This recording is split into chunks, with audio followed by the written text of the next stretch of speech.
All right, welcome back, everybody. It's MLB Now, home edition. We're now joined by David Laurila of Fangraphs to talk a little Hall of Fame. David, how are you doing? Thanks for joining us. I am doing great, Brian.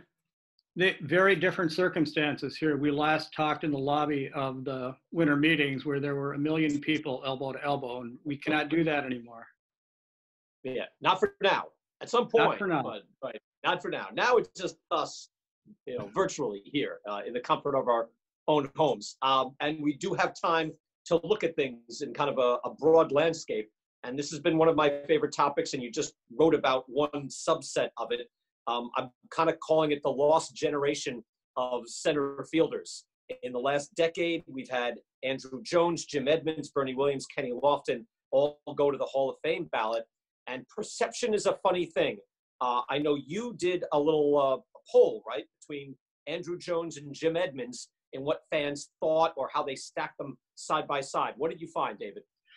What I found was that just over 4,000 people voted, and it was 72% to Andrew Jones, maybe 72.6 possibly, which staggered me. My inclination actually would have been to not vote for Andrew Jones. Why would you think that is? Like, why do you think Edmonds, who, again, it's interesting, when he first hit the Hall of Fame ballot, I really wondered, how is he going to be treated? I didn't know. I'm not a Cardinal fan. I looked at him.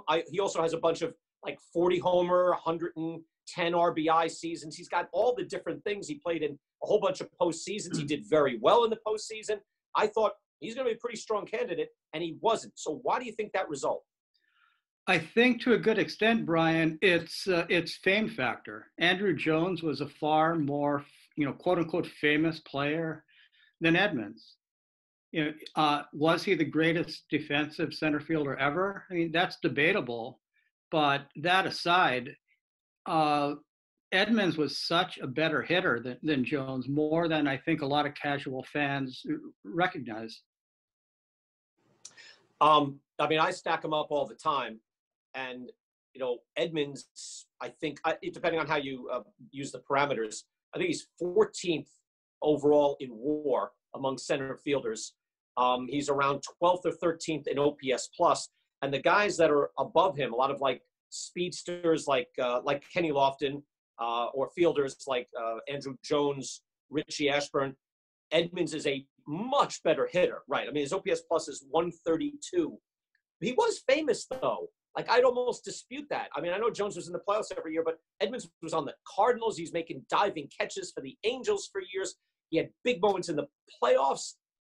If he had stayed on the ballot, do you think it would have changed? Because Jones has gone 7%, 7%, 19%, in the last year as the ballot cleared. Do you think Edmonds would be viewed differently? Because I do, had he just stayed on the ballot and in front of people. That's a very hard question to answer. Maybe it's a matter of how many people were pushing to have him, get to votes to begin with, or they would going forward. You mentioned OPS plus.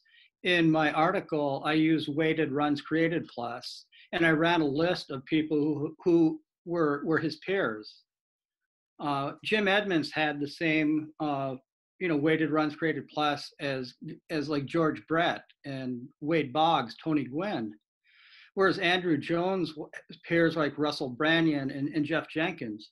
I mean, that's a huge, huge difference. And I don't recall people ever talking about him with those types of comps when he was eligible, albeit briefly. Yeah, no, you're right. He wasn't under the radar, though. I think we disagree a little bit on that. Let me throw this at you. Edmonds, Bernie Williams, Kenny Lofton, who would get your vote? Like, if they're in front of you on a Hall of Fame ballot, do you give them, any one of them, the Hall of Fame vote? I would say yes on Lofton 1. Edmonds borderline 2, but probably yes. And Bernie maybe right below that bar. Okay. See, I'm puzzled. I am a big Bernie. Hall guy. What's that? I am a big Hall guy as opposed to a small Hall guy. We're talking mainly not for Bernie. Bernie's a 50 WAR player, but just like the basic, B WAR. we're talking 60-win players here. This is not, I think people are thinking, and you got to be careful with that because, oh, you let everybody in the hall. This is what Mad Dog Russo yells at me. You want them all in. I'm like, no, how about guys who are in the top 10 or 15 in their position? And this is center field. And Edmonds is a 60-win player. Jones is a 60-win player. And Lofton is a 68-win player. Shouldn't these guys get into the Hall of Fame? Well, no, like I said, I agree specifically on Lofton, but I look at WAR as a very interesting animal with the Hall of Fame. I just ran another poll that ended this morning. It got far fewer votes. We're talking in the hundreds rather than the thousands. But it was, who was better, Kirby Puckett or Brian Giles?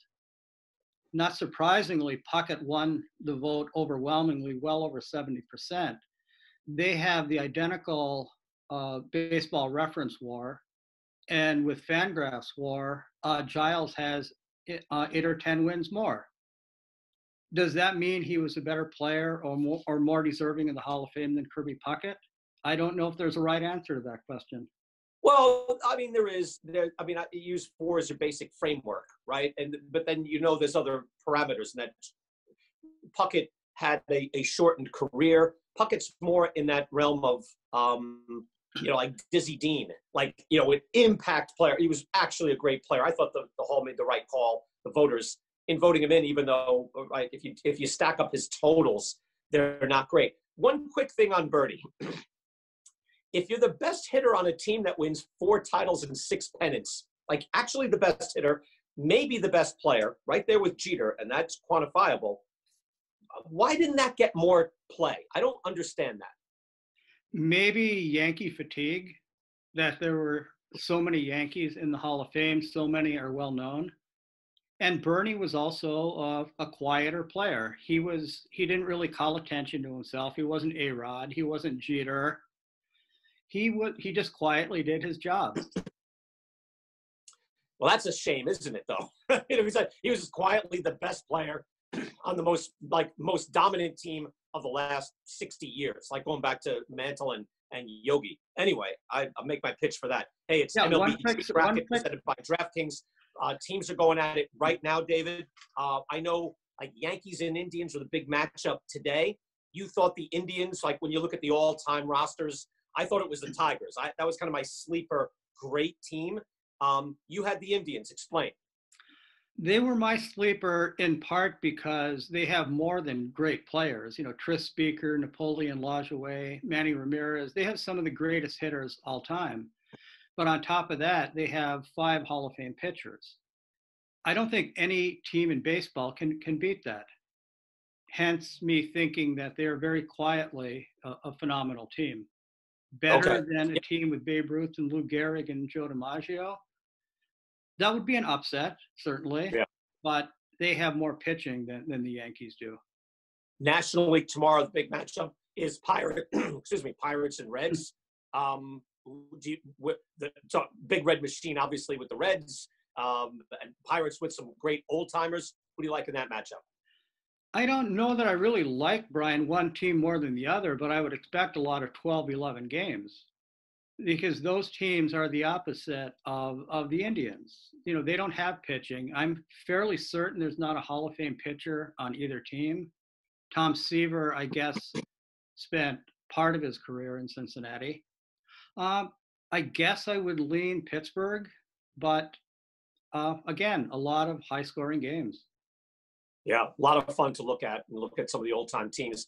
The MLB Dream Bracket presented by DraftKings. You can head to DraftKings and compete for thousands of prizes for free, playing in daily pools throughout the tournament. You'll answer questions like what team will win, player performances, and much more. Does anybody beat the Yankees? Well, if the Indians don't, my answer is no. There you go. We'll have that answer. All right. Maybe the Red Sox. What's that? Maybe it will be the Red Sox, Brian. That it has been proven that can be done. Very rarely, but it has happened. Yes. David Laurila of Fangraphs. David, always good talking to you. Thank you so much. Thank you, Brian.